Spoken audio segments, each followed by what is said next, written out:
If you'll follow me. The reptilian beast woman began walking towards the city and past the line of people waiting to enter.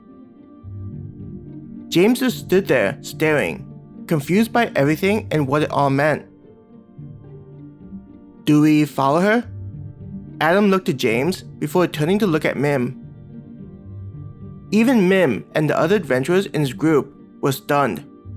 It was clear that they had never been in a situation where a guild worker came outside the city walls to personally escort adventurers that had completed a request. He didn't know what to do. I think we shouldn't keep the guild worker waiting on us, Celine said in a worried voice. Hearing Celine's words, something made James get pulled out from his clouded thoughts. Nodding, with the sweat beginning to form on his forehead, he said, "The guild, obviously, has something important for us. I can only imagine what would happen if we were to annoy the guild."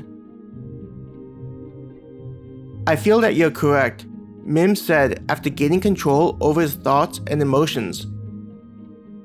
Raul, like his sister, had kept a firm grasp of his emotions, standing next to Celine and just waiting for Mim to lead.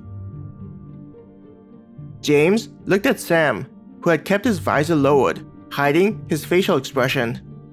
The only thing that gave away the armored man's thoughts was the slightly jerky movements.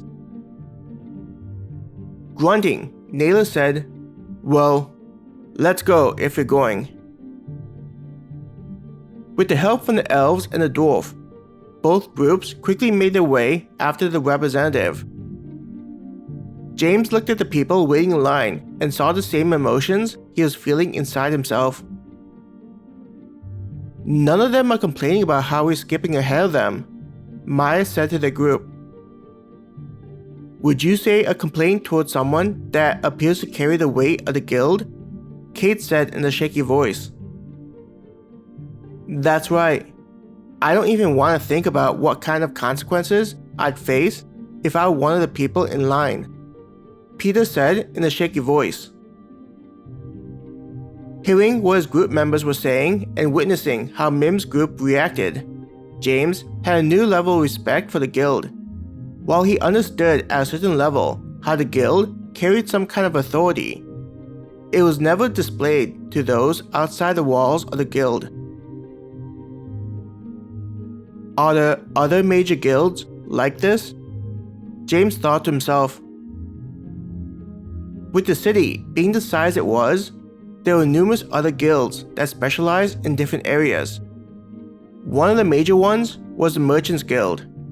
It was a guild that connected everyone that traded inside the borders where it was located.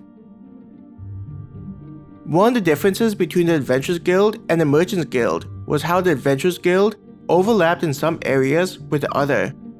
A big reason was due to how the Merchants Guild didn't have a presence in areas with low economic activity. Without a Merchants Guild, many of the business-related services would be provided by the Adventurers Guild. But this didn't mean that the Merchants Guild was weak. By focusing on areas with strong markets, they could consolidate their resources in places that would help them achieve their goals. This was at least how people outside the Merchants Guild viewed the behavior of allowing the Adventurers Guild to encroach on their territory. James shuddered at the thought of what would happen if the Merchants Guild and the Adventurers Guild directly confronted each other and settled the question of who was more powerful. Compared to the guilds, James and his group were nothing. It wouldn't be difficult for the organizations to make their lives difficult in the simulation.